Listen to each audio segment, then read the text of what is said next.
America का main objective सिर्फ drugs को रोकना नहीं था, बल्कि रियल ऑब्जेक्टिव ये था कि मादुरो को पावर से हटाया जाए।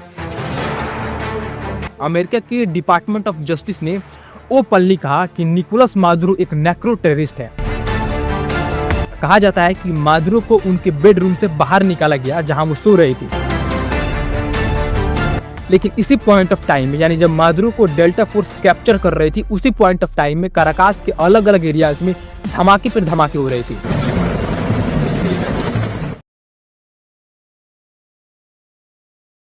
साल 1962 में काराकास वेनेजुएला में एक बच्चे का जन्म हुआ जिसका नाम रखा गया निकोलस मादुरो। उस वक्त किसी ने नहीं सोचा था कि यही बच्चा आगे चलकर पूरी दुनिया की ग्लोबल पॉलिटिक्स को हिला कर रख देगा, अपने देश का प्रेसिडेंट बनेगा और एक दिन अमेरिका के सबसे बड़े पॉलिटिकल मिलिट्री टारगेट में बदल जाएगा। मादुरो का जन्म किसी इलाइट फैमिली में नहीं हुआ था, ये एक वर्किंग क्लास फैमिली से आते थे। इनके फादर निकोलस मादुरो गासिया एक ट्रेड यूनियन लीडर थे, यानी मजदूरों के हक की लड़ाई लड़ने वाले इंसान। इसका मतलब ये था कि मादुरो के घर में हमेशा पॉलिटिक्स, सोशलिज्म, वर्कर्स राइट और पुअर वर्सेस पावरफुल की बातें होती थी। ये कोई हॉबी नहीं थी, ये इनकी फैमिली आइडियोलॉजी थी। छोटे निकोलस ने बचपन से ये सीखा कि दुनिया में पावर इम्बैलेंस होता है, कुछ लोग बहुत पावरफुल होते हैं और बहुत से लोग पूरी जिंदगी स्ट्रगल करते हैं, और अगर इस इनइक्वालिटी को खत्म करना है तो सिस्टम के खिलाफ खड़ा होना पड़ेगा। यही सोच, यही माहौल और यही संघर्ष निकोलस मादुरो की पॉलिटिकल फाउंडेशन बन गया। जब निकोलस मादुरो बड़े हो रहे थे तब भी ये बाकी बच्चों से अलग थे। स्कूल के दिनों में एक बार सीनियर क्लास में जब टीचर ने क्यूबन रिवॉल्यूशन के बारे में निगेटिव बातें कही तो मादुरो चुप नहीं रहे। इन्होंने हाथ उठाया और सीधे कहा ये गलत है, क्योंकि ये खुलकर क्यूबन रिवॉल्यूशन को सपोर्ट कर रहे थे। इसका नतीजा ये हुआ कि इन्हें 3 दिन के लिए क्लास से बाहर निकाल दिया गया और पनिशमेंट के तौर पर इन्हें लाइब्रेरी में अकेले बैठने को कहा गया। लेकिन ये पनिशमेंट मादुरो के लिए केवल एक पनिशमेंट नहीं बल्कि रिवार्ड बन गई, क्योंकि इन 3 दिनों में इन्होंने किताबें पढ़ी। कार्ल मार्क्स, वेनेजुएला का इतिहास और ग्लोबल पॉलिटिक्स, इन सब चीज़ों के बारे में इन्होंने पढ़ा। और यहीं से एक बात साफ हो गई कि मादुरो सिर्फ रिएक्ट नहीं कर रहे थे, ये सोच रहे थे। ये वही दौर था जब एक स्कूल स्टूडेंट धीरे धीरे एक आइडियोलॉजिकल पॉलिटिशियन बन रहा था। लेकिन समय के साथ मादुरो की पॉलिटिक्स और गहरी होती चली गई। सिर्फ 12 साल की उम्र से ये एक रिवोल्यूशनरी मूवमेंट का हिस्सा बन चुके थे। इन्हें सिनेमा क्लब चलाना पसंद था, जहाँ फिल्मों के जरिए लोगों को इनइक्वालिटी, पावर और पॉलिटिक्स के बारे में समझाया जाता था। ये लगातार कम्युनिटी प्रोग्राम्स में हिस्सा लेते रहे, गरीब इलाकों में जाते रहे और ग्राउंड लेवल पर लोगों की प्रॉब्लम्स को समझते गए। धीरे धीरे ये सिर्फ एक स्टूडेंट नहीं रहे बल्कि एक सोशल एक्टिविस्ट बन गए। मादुरो की असली एजुकेशन किसी यूनिवर्सिटी क्लासरूम में नहीं हुई, बल्कि स्ट्रीट पर वर्किंग क्लास लोगों के बीच उनकी डेली लाइफ और स्ट्रगल को करीब से देखते हुए हुई। यही वजह है कि इनकी पॉलिटिक्स किताबों से नहीं बल्कि ग्राउंड रियलिटी से निकली हुई पॉलिटिक्स थी। लेकिन निकोलस की रियल स्टोरी तब शुरू होती है जब ये एक बस ड्राइवर बनता है। साल 1991 में निकोलस ने काराकास मेट्रो बस कंपनी में काम करना शुरू किया। बस चलाना सुनने में भले ही एक सिंपल जॉब लगी, लेकिन यही काम निकोलस को धीरे धीरे एक पॉलिटिकल लीडर में बदल देता है। हुआ क्या कि काराकास के स्ट्रीट पर हर दिन निकोलस अपनी बस में पुअर वर्कर्स को बैठते देखते थे, और इसमें इन्होंने देखा कि कितने लोग भूखे हैं, कितने लोग अनसेफ है और कितने लोग एक्सप्लॉइटेड है। इन्होंने ये भी देखा कि वेनेजुएला की वर्ल्ड हेल्थ से कॉमन पीपल को कुछ भी नहीं मिल रहा, तो यही एक्सपीरियंस इन्हें अंदर से और भी ज़्यादा स्ट्रांग बनाता। लेकिन एक दिन निकोलस की बस के को वर्कर्स ने इन्हें अपनी यूनियन का रिप्रेजेंटेटिव चुन लिया, यानी अब निकोलस को बस ड्राइवर्स के राइट्स की लड़ाई लड़नी थी। बस कंपनी अपने एम्प्लॉयज़ को यूनियन बनाने की परमिशन नहीं देती थी, लेकिन निकोलस ने साइलेंटली छुप छुप कर एक यूनियन खड़ी कर दी। हर बार जब निकोलस यूनियन के लिए आवाज़ उठाती, बस कंपनी इन्हें पनिशमेंट देती, कभी इन्हें जेल भेजा जाता, कभी जॉब से निकालने की थ्रेट दी जाती। लेकिन निकोलस कभी हार नहीं मानते थे, क्योंकि ये एक ऐसे लीडर थे जो अपनी पिछली पीढ़ियों से सीखा हुआ स्ट्रगल आगे बढ़ाते रहते थे। और फिर साल 1989 में वेनेजुएला में एक बहुत बड़ी घटना हुई जिसे काराकाजो कहा जाता है। ये एक मास अपराइजिंग थी जहां पुअर वर्कर्स और गरीब लोग सड़कों पर उतर आए और गवर्नमेंट के खिलाफ प्रोटेस्ट करने लगे। पुलिस ने लोगों पर फायरिंग कर दी, स्ट्रीट पर खून बहने लगा। निकोलस को वो रात साफ याद थी जब इन्होंने सड़कों पर गरीब लोगों की चीखें सुनी, जब इन्हें गन शूट की आवाज़ सुनाई दी। तो ये सीन हमेशा के लिए निकोलस के माइंड में बैठ गया। उस दिन इन्हें पूरी तरह समझ आ गया कि कॉमन सिटीजन की लाइफ कितनी अनसेफ होती है और उसे बदलने के लिए कितनी बड़ी स्ट्रगल लड़नी पड़ेगी। तभी इन्हीं दिनों में एक और पर्सनैलिटी निकोलस के जीवन में आई। हुआ क्या कि उस समय जेल में एक सोल्जर बनता, उसका नाम था ह्यूगो चावेज। चावेज ने 1992 में गवर्नमेंट को बदलने की एक मिलिट्री अटेम्प्ट की थी जो फेल हो गई और इन्हें जेल में डाल दिया गया। लेकिन जेल में भी ये एक पॉपुलर लीडर बन गए। निकोलस और इनकी वाइफ सीलिया, जो उस समय एक यंग लॉयर थी, उन्होंने चावेज को जेल से रिहा करने के लिए कैंपेन चलाया और साल 1994 में चावेज को रिलीज किया गया। और इसी दौरान इनके बीच एक रिश्ता बन गया, एक पॉलिटिकल बॉन्ड, एक ट्रस्ट का कनेक्शन। और यहीं से शुरू होता है निकोलस मादुरो की पॉलिटिकल जर्नी का असली हिस्सा। जब ह्यूगो चावेज 1990 के दशक में वेनेजुएला की पॉलिटिक्स में उभरे, तब मादुरो इनके क्लोज सपोर्टर बन गई थी। चावेज समाज में बड़े बदलाव लाने का सपना देख रहे थे, एक न्यू वेनेजुएला, एक सोशलिस्ट रेवोल्यूशन का सपना। और फिर 1998 में चावेज प्रेसिडेंट चुने गए और उसी समय निकोलस मादुरो इनके साइड पर खड़े थे। तो चावेज ने जल्दी समझ लिया कि मादुरो सिर्फ बातें नहीं करता बल्कि एक्शन में भरोसा रखने वाला आदमी है। इसलिए इन्होंने मादुरो को अपनी गवर्नमेंट में पोजीशन दी और धीरे धीरे ये इनकी पॉलिटिकल इंपॉर्टेंस बढ़ाने लगे। पहली बार एक ऑर्डिनरी बस ड्राइवर जो कभी यूनिवर्सिटी नहीं गया और जो अपनी एजुकेशन स्ट्रीट पर एक्वायर करता रहा, वो अब एक नेशनल लीडर बन गया। शुरुआत में निकोलस को नेशनल असेंबली का मेंबर बनाया गया, यानी वेनेजुएला के लॉज बनाने में इनकी रोल होगी। लेकिन निकोलस के पास एक और खासियत थी और वो ये थी कि ये एक एक्सीलेंट स्पीकर थे। जब ये कोई स्पीच देते तो लोग ध्यान से सुनते थे, इसलिए इन्होंने ह्यूगो चावेज की आइडियोलॉजी को हजारों और लाखों लोगों तक पहुंचाया, जिसके कारण 2006 में चावेज ने निकोलस को अपनी सबसे इंपॉर्टेंट रिस्पॉन्सिबिलिटी दी और मादुरो बन गए वेनेजुएला के फॉरेन मिनिस्टर। और फॉरेन मिनिस्टर के रूप में निकोलस एक इंटरनेशनल पर्सनैलिटी बन गए। इन्होंने दुनिया के सबसे पावरफुल कंट्रीज के लीडर्स से बातचीत की। इन्होंने यूएस के खिलाफ वेनेजुएला के स्ट्रगल की आवाज उठाई। मादुरो कहते थे कि अमेरिका वेनेजुएला की ऑयल हेल्थ लेना चाहता है और इसलिए ये चावेज और उनकी रिवॉल्यूशन को रोकना चाहता है। और ऐसा करके मादुरो निकोलस चावेज के सबसे लॉयल स्पोक पर्सन बन गए। जहां भी चावेज को किसी का सपोर्ट चाहिए था, निकोलस वहां जाते थे। इन्होंने क्यूबा, रसिया, ईरान जैसे देशों के साथ वेनेजुएला के रिलेशन को मजबूत किया। लेकिन साल 1992 के बाद से ही निकोलस का पॉलिटिकल राइज तेज हो गया था और अब इनकी जिंदगी का सबसे इंपॉर्टेंट मोड़ सामने आया। हुआ क्या कि साल 2012 के अंत में वेनेजुएला के लीडर ह्यूगो चावेज को कैंसर हो गया था और इनकी हेल्थ बहुत सीरियस हो गई थी। इससे पहले 2011 में चावेज ने पब्लिकली कह दिया था कि अगर उनकी हेल्थ बिगड़ती है तो लोग निकोलस मादुरो को अपना सक्सेसर यानी उत्तराधिकारी चुने, क्योंकि इन्हें मादुरो पर पूरा भरोसा था। और फिर 5 मार्च 2013 को ह्यूगो चावेज का डेथ हो गया। पूरे वेनेजुएला में शोक की लहर दौड़ गई। चावेज एक पॉपुलर लीडर थे जिन्होंने वेनेजुएला को एक न्यू डायरेक्शन दी थी। लेकिन अब सवाल खड़ा हो गया, अब क्या होगा? वेनेजुएला के वर्कर्स क्या करेंगे? सोशलिस्ट पार्टी क्या करेगी? ये एक बहुत बड़ा अनसर्टेन मोमेंट बन गया। तो इसके जवाब में निकोलस मादुरो आगे आते हैं। चावेज की मौत के 30 दिन के अंदर वेनेजुएला में एक स्पेशल प्रेसिडेंशियल इलेक्शन होना था ताकि ये तय हो सके कि अगला लीडर कौन होगा। सोशलिस्ट पार्टी ने निकोलस मादुरो को अपना कैंडिडेट बनाया। अप्रैल 2013 में हुए इलेक्शन में निकोलस मादुरो को प्रेसिडेंट चुना गया। ये इलेक्शन बहुत ही नैरो था। इन्होंने लगभग 50.62% वोट हासिल किए, जबकि इनके मेन अपोजिशन रिवाइवल के पास लगभग 49.12% वोट थे, यानी करीब 1% के मार्जिन से जीत मिली। और इस तरह एक साधारण बस ड्राइवर जो कभी स्कूल नहीं गया और जिसने स्ट्रीट पर अपनी एजुकेशन ली थी, वो अब वेनेजुएला का प्रेसिडेंट बन गया। लेकिन यहीं पर निकोलस मादुरो की जर्नी एक बहुत बड़े मोड़ पर आती है। जब निकोलस प्रेसिडेंट बने तो इन्हें एक बड़ी प्रॉब्लम का सामना करना पड़ा और वो था वेनेजुएला की इकोनॉमी। ह्यूगो चावेज के समय में वेनेजुएला की ऑयल प्राइसेस बहुत हाई थी। दुनिया के सभी देशों को तेल चाहिए था, इसलिए ऑयल बहुत महंगा बिकता था। चावेज उस ऑयल के पैसे का इस्तेमाल करके गरीब लोगों को मदद देते थे। सस्ता फूड, सस्ता पेट्रोल, सस्ती इलेक्ट्रिसिटी, इससे वेनेजुएला में पॉवर्टी कम हुई। लेकिन जब चावेज की मौत हुई तो वर्ल्ड में ऑयल की प्राइसेस गिरने लगी। 2014 के बाद ऑयल की कीमत लगभग हाफ रह गई, यानी वेनेजुएला की इनकम भी आधी रह गई। मतलब निकोलस मादुरो को एक ऐसी इकोनॉमी मिली जो पूरी तरह ऑयल पर डिपेंडेंट थी। कोई और इंडस्ट्री नहीं थी, कोई और इनकम सोर्स नहीं था। जब ऑयल की प्राइस गिर गई तो वेनेजुएला का पूरा सिस्टम कोलैप्स होने लगा। निकोलस की गवर्नमेंट को नहीं पता था कि क्या करना चाहिए, जिसके कारण इनसे गलती हुई। इन्होंने बहुत सारा मनी प्रिंट करना शुरू कर दिया, यानी जितना पैसा बैंक्स के पास नहीं था उससे ज़्यादा पैसा इन्होंने प्रिंट करवा दिया। इसे कहते हैं प्रिंटिंग मनी। इसका नतीजा क्या हुआ? हाइपर इन्फ्लेशन, यानी चीज़ों की प्राइसेस आसमान छूने लगी। और यही वजह है कि किसी भी कंट्री के गवर्नमेंट ज़्यादा पैसा प्रिंट नहीं करता लोगों की प्रॉब्लम सॉल्व करने के लिए। अगर गवर्नमेंट ज़्यादा पैसा प्रिंट करके लोगों को देने लग जाए तो उसकी सिचुएशन वेनेजुएला की तरह हो जाएगी, यानी छोटी छोटी चीज़ों की प्राइस आसमान छूने लगेगी, हाइपर इन्फ्लेशन हो जाएगा। और ये सेम चीज़ निकोलस मादुरो ने किया और वहाँ भी हाइपर इन्फ्लेशन हो गया।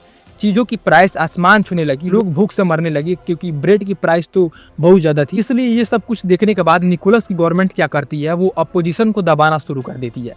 यानी जो लोग गवर्नमेंट की क्रिटिसिज्म करते थे उन्हें जेल में डाल दिया गया। जो न्यूज़पेपर्स गवर्नमेंट के खिलाफ न्यूज़ लिखते थे उन्हें बंद कर दिया गया। ह्यूमन राइट्स ग्रुप्स को परेशान किया गया। निकोलस की गवर्नमेंट ऑटोक्रेटिक तानाशाही बन गई, यानी निकोलस अब सिर्फ सोशलिस्ट नेता नहीं रहे बल्कि एक डिक्टेटर बन गए।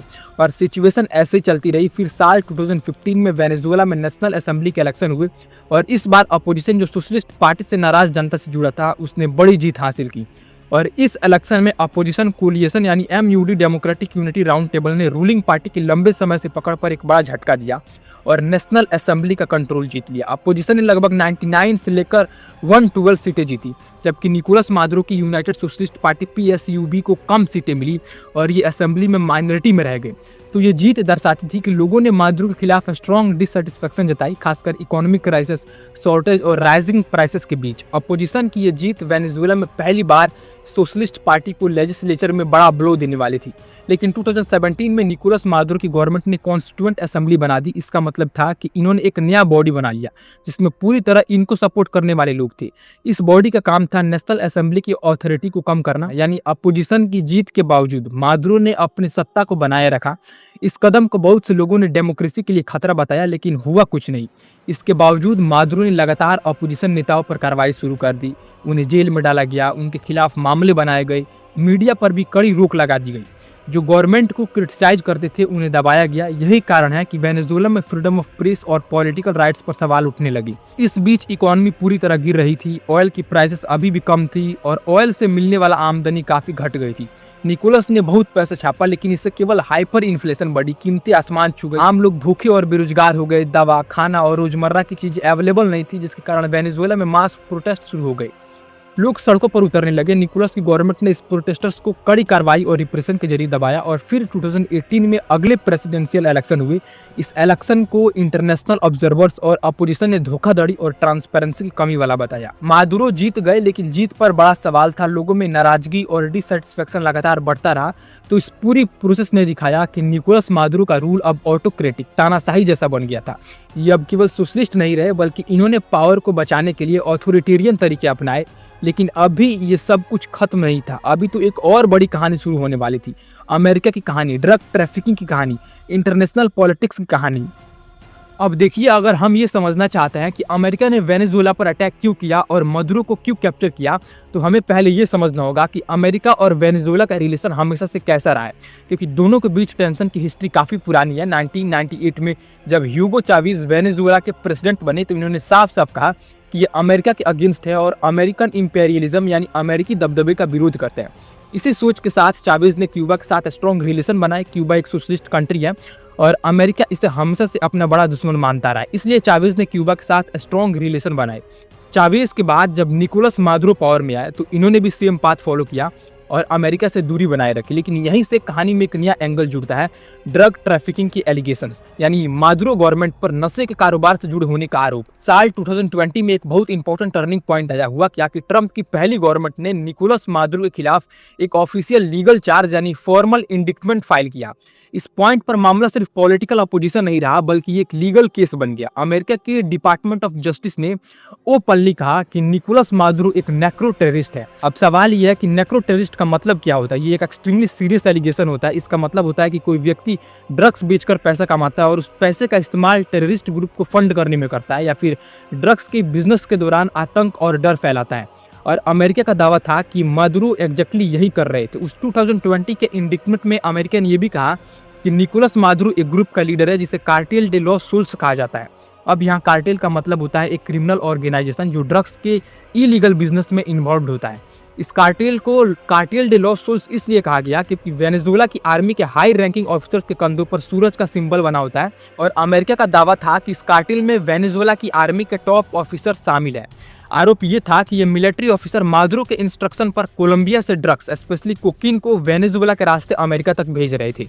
लेकिन यहाँ एक बहुत इंपॉर्टेंट पॉइंट आता है। जब आप इन एलिगेशंस को ध्यान से पढ़ते हैं तो एक स्ट्रेंज पैटर्न दिखाई देता है। अमेरिका का कहना था कि मादुरो ड्रग्स भेजकर अमेरिका को नुकसान पहुंचाना चाहता है और उसका अल्टीमेट गोल अमेरिका को हराना है। लेकिन ये नैरेटिव सालों से ऑलमोस्ट सेम ही रहा है। ड्रग्स तो पूरी दुनिया में अलग अलग जगहों से आती है। कोलंबिया, मैक्सिको, अफगानिस्तान जैसे कई कंट्रीज ड्रग्स प्रोड्यूस करते हैं।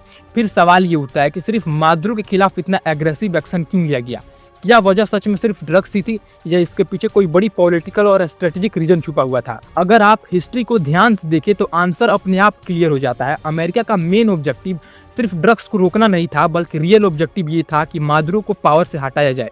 वजह साफ थी, मादुरो एक सोशलिस्ट लीडर थे, ये क्यूबा और रसिया के क्लोज एली थे, और सबसे इंपॉर्टेंट बात ये कि वेनेजुएला के पास दुनिया के लार्जेस्ट ऑयल रिजर्व है। यानी ये पूरा मामला सिर्फ ड्रग्स का नहीं था, बल्कि एक प्योर जियोपॉलिटिकल गेम था। ड्रग्स तो सिर्फ एक बहाना था। लेकिन अब एक बेसिक सवाल उठता है, क्या ड्रग ट्रैफिकिंग का ये आरोप सच था या सिर्फ स्टोरी?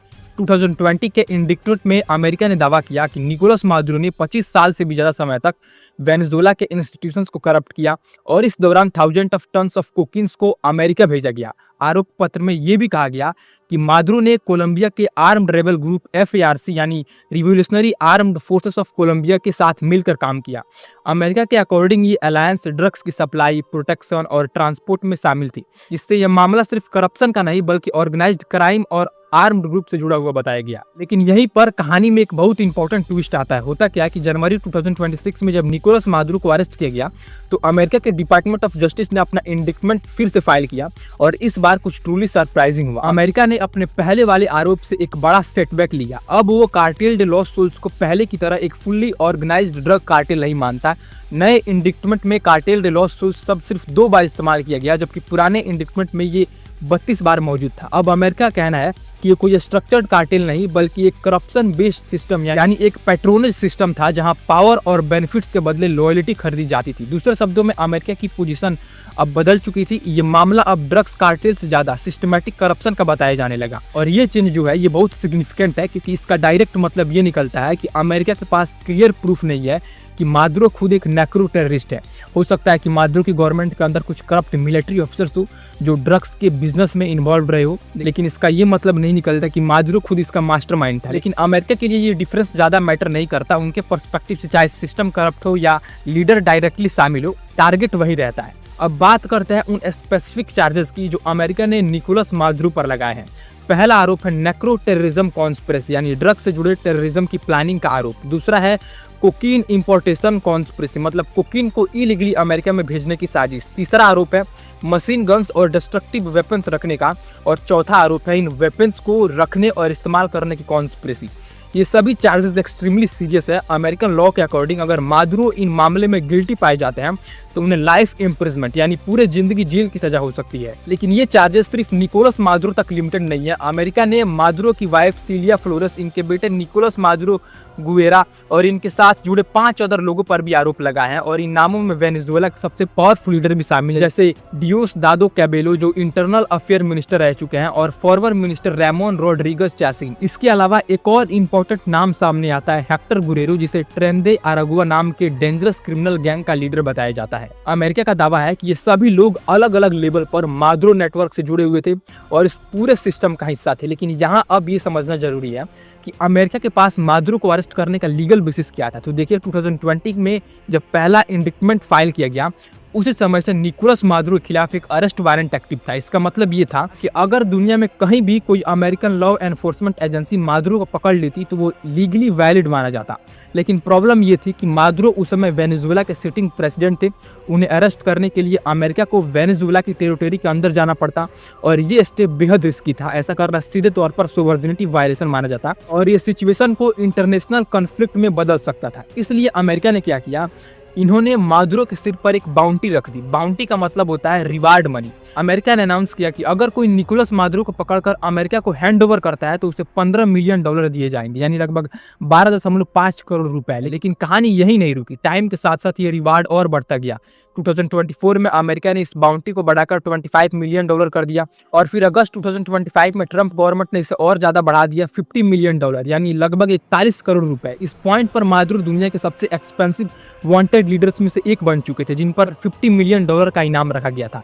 लेकिन ये इनाम तो असल में सिर्फ एक सिंबॉलिक मूव था, रियल गेम अभी शुरू ही होने वाला था। मादुरो को एग्जैक्टली पकड़ने के लिए सिर्फ पैसा काफी नहीं था, उसके लिए स्टेट लेवल पावर और मिलिट्री फोर्स चाहिए थी। और ठीक यही पॉइंट था जहां ट्रंप की गवर्नमेंट क्रूशियल बन जाती है, क्योंकि इस स्टेज पर मामला लॉ एनफोर्समेंट से आगे निकल चुका था और ये एक फुल स्केल पावर प्ले बन चुका था। लेकिन तभी यहाँ से ट्रंप का दूसरा कार्यकाल शुरू होता है। नवंबर 2024 में ट्रंप ने फिर से प्रेसिडेंट बनने के लिए इलेक्शन जीता, और जब ट्रंप की गवर्नमेंट बनी तो इनके मिनिस्टर मैक्रो रूबियो को फॉरेन अफेयर्स का जिम्मा दिया गया। रूबियो एक बहुत हार्ड पॉलिसी मेकर है। इन्होंने कई लैटिन अमेरिकन देशों में अमेरिकन इंटरवेंशन का सपोर्ट किया, और इसमें रूबियो की पॉलिसी क्लियर थी, मादुरो को हटाना चाहिए, चाहे कोई भी कीमत क्यों ना देने पड़े। और फिर अक्टूबर 2025 में एक बहुत इंपॉर्टेंट इवेंट हुआ। ट्रंप ने सीआईए, सेंट्रल इंटेलिजेंस एजेंसी को वेनेजुएला में ऑपरेशन चलाने की परमिशन दे दी। सीआईए का मतलब है अमेरिका की सीक्रेट इंटेलिजेंस एजेंसी। ये एजेंसी सीक्रेटली दूसरे देशों में स्पाइंग करती है, ड्रोन अटैक करती है और कवर्ट ऑपरेशन चलाती है।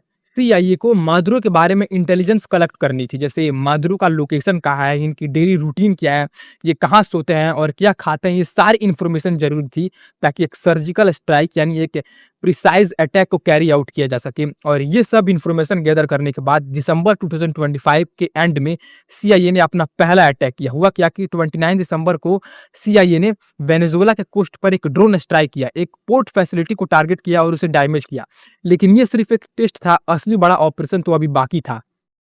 और इसी ऑपरेशन के लिए अमेरिका ने एक बहुत बड़ी मिलिट्री प्रिपरेशन शुरू कर दी थी। 2025 के एंड तक अमेरिकन आर्मी ने अपने सबसे बड़े स्ट्रेटेजिक शिप को कैरिबियन सी में भेज दिया।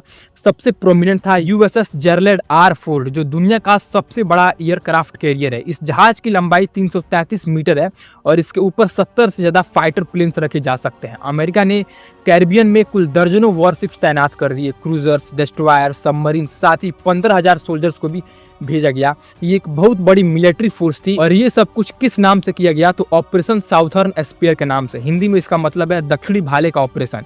इस ऑपरेशन का मकसद क्लियर था, या तो मादुरो को हटाना या उन्हें इतना प्रेशर देना कि वो खुद ही अपना पोस्ट छोड़ दे। ऑपरेशन साउथर्न स्पेयर का नाम अमेरिकी सेना के उस बड़े कैंपेन के लिए रखा गया जिसका ऑफिशियल फोकस ड्रग से जुड़ी थ्रेट को रोकना बताया गया था। लेकिन इसका असर और इंटेंट जियोपॉलिटिकल टेंशन और मिलिट्री प्रेशर पर भी था। लेकिन इस दौरान अमेरिका ने एक और स्ट्रेटजी भी अपनाई। इन्होंने ड्रग स्मगलिंग बोट्स पर अटैक करने शुरू कर दिए। अमेरिकन मिलिट्री का दावा था कि ये बोट्स वेनेजुएला से कोकीन लेकर अमेरिका जा रही थी। 2025 के दौरान अमेरिका ने कैरिबियन सी और पैसिफिक ओशियन में 30 से ज्यादा बोट्स को डिस्ट्रॉय कर दिया। इन अटैक्स में हंड्रेड्स ऑफ पीपल मारे गए। अमेरिकन ऑफिशियल्स का कहना था कि ये सभी बोट्स ड्रग्स कैरी कर रही थी, लेकिन कुछ एनालिस्ट का मानना है कि इन अटैक्स का रियल पर्पस ये दिखाना था कि अमेरिका की पावर कितनी स्ट्रांग है और अगर मादुरो सरेंडर नहीं करते तो इससे भी बड़ी अटैक्स होंगी। साथ ही अमेरिका ने ऑयल टैंकर्स पर भी कंट्रोल करना शुरू कर दिया। वेनेजुएला का ऑयल ले जाने वाले शिप्स, टैंकर्स को अमेरिकन कोस्ट गार्ड्स ने सीज कर लिया। ये एक इकोनॉमी ब्लॉकेज था। मादुरो की गवर्नमेंट को साफ सिग्नल दिया जा रहा था कि अगर तुम सरेंडर नहीं करते तो तुम्हारा कंट्री पूरी तरह डिस्ट्रॉय कर दिया जाएगा। लेकिन मादुरो झुके नहीं। जब अमेरिका की इन प्रिपरेशंस की खबर आई तो मादुरो ने भी अपनी आर्मी को रेडी रहने का ऑर्डर दिया। इन्होंने कहा कि अगर अमेरिका अटैक करेगा तो हम जवाबी एक्शन लेंगे। लेकिन मादुरो की आर्मी की कंडीशन बहुत वीक थी। इनके पास अमेरिकन मिलिट्री के मुकाबले कोई रियल कैपेबिलिटी नहीं थी। फिर भी मादुरो को लगता था कि शायद अमेरिका इतना बड़ा स्टेप नहीं उठाएगा। और इसमें मादुरो को लगा था कि अमेरिका सिर्फ धमकाना चाहता है, लेकिन ट्रंप की गवर्नमेंट का इंटेंशन कुछ और ही था। और तभी दिसंबर के लास्ट डेज में ट्रंप की गवर्नमेंट को एक बहुत इंपॉर्टेंट इन्फॉर्मेशन मिली। मादुरो कहाँ है? तो सीआईए ने अपनी इंटेलिजेंस इनपुट से पता लगा लिया कि मादुरो काराकास में अपने फोर्ट्रेस लाइक हाउस में मौजूद है। ये हाउस बहुत हाईली सिक्योर था, लेकिन पूरी तरह इम्पॉसिबल टू ब्रेक नहीं था। ट्रंप को लगा कि ये गोल्डन अपॉर्चुनिटी है, अगर अभी नहीं तो फिर कब। और फिर 26 दिसंबर को ट्रंप ने मिलिट्री कमांडर से कहा कि वो एक ड्राफ्ट तैयार करे, क्योंकि एक ऐसे ऑपरेशन की प्लानिंग करनी थी जो मादुरो को अरेस्ट कर सके। तो इसके लिए मिलिट्री प्लानर्स ने बताया कि इस ऑपरेशन को सक्सेसफुल बनाने के लिए 150 एयरक्राफ्ट की जरूरत होगी। फाइटर जेट्स, बॉम्बर्स, ड्रोन्स और हेलीकॉप्टर्स, ये सभी एयरक्राफ्ट 20 अलग अलग एयरबेस से टेक ऑफ करेंगे। लेकिन प्रॉब्लम ये थी कि मौसम ठीक नहीं था। कैरिबियन रीजन में सर्व वेदर कंडीशन थी, तेज हवा चल रही थी, बारिश हो रही थी। लेकिन 3 जनवरी को मौसम में थोड़ा इंप्रूवमेंट हुआ और ट्रंप ने तुरंत ऑर्डर दे दिया, ऑपरेशन स्टार्ट करो। और 31 दिसंबर की रात को सोल्जर को रेडी किया गया और 1 जनवरी को ट्रंप ने कुछ डेज पहले ही ऑपरेशन की डेट फाइनलाइज कर दी थी। लेकिन 2 जनवरी की मॉर्निंग में आर्मी को इन्फॉर्मेशन दे दी गई, कल से आपको फाइट में जाना है, आप पूरी प्रिपरेशन कर लो। सोल्जर्स को समझ आ गया था कि अब कुछ बहुत बड़ा होने वाला है। और 2 जनवरी की रात 11:46 पर सब कुछ शुरू हो गया। नॉर्थ अमेरिका के अलग अलग एयरबेस से 150 एयरक्राफ्ट टेक ऑफ करने लगे। इन एयरक्राफ्ट में सवार थे बेस्ट सोल्जर्स और स्पेशल फोर्स। इनमें सबसे प्रोमिनेंट थे यूएस आर्मी की delta force. Delta force American army की मोस्ट ट्रेंड और मोस्ट डेंजरस मिलिट्री यूनिट मानी जाती है। और यही डेल्टा फोर्स इन एयरक्राफ्ट में मौजूद थे। और जब ये एयरक्राफ्ट कराकास के पास पहुंचे तो सबसे पहला काम किया गया वेनेजुएला की एयर डिफेंस सिस्टम को डिसेबल करना।